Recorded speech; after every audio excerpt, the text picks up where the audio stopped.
శ్రీ సత్యసాయి జిల్లా హిందూపురంలో గురుకుల విద్యార్థులకు ఫుడ్ పాయిజన్ అయింది. హాస్టల్లో అల్పాహారం తిన్న 10 మంది విద్యార్థులకు వాంతులు విరేచనలయ్యాయి.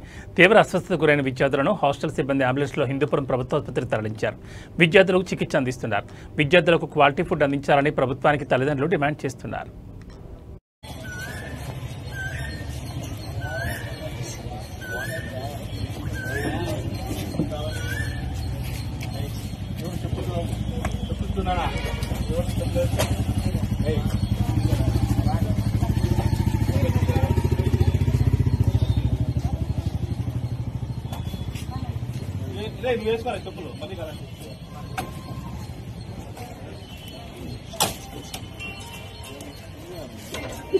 హలో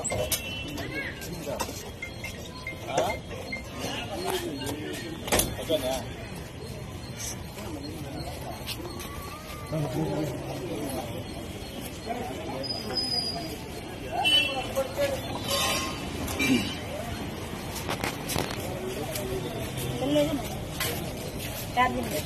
వాళ్ళు కూడా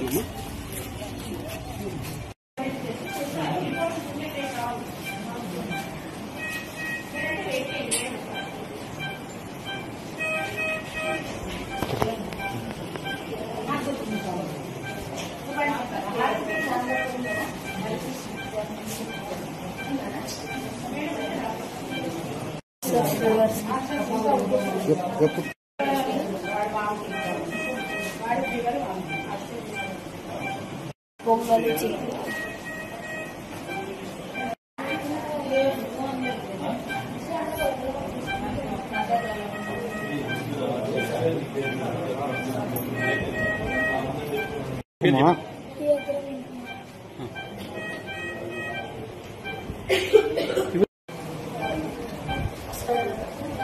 చాలా రోజుల నుంచి వైరస్ ఎక్కువ ఉండడం వల్ల అలా మాకు కూడా స్ప్రెడ్ అయింది. దాని తర్వాత నుంచి మంచిగా టెన్షన్ అలా మా క్లాస్లో 30 మెంబర్స్ ఆడుతున్నారు సార్ వైరస్ నా పేరు దినేష్. నాకు 3 days నుంచి ఫీవర్ వస్తుంది. 3 days నుంచి ఫీవర్ వస్తుంది. అందరూ బాగా పట్టి రెస్పాండ్ అయిపోయినారు సార్. మామూలు కొంతమందికి సార్, కొంతమంది అంటే 15 మెంబర్స్.